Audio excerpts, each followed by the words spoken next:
Take your fully assembled Edge Pro and twist until the filling port is open.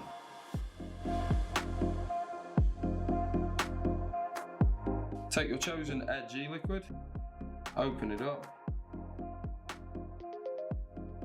hold the device at a 45-degree angle and insert the nib into the filling port, like so.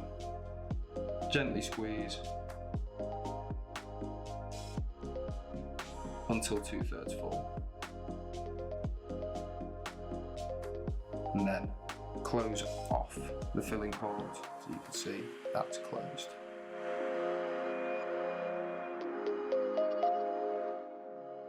Adjust your airflow by turning the tank to open or to closed.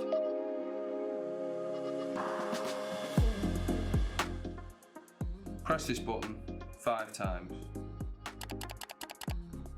It will flash. You're ready to go.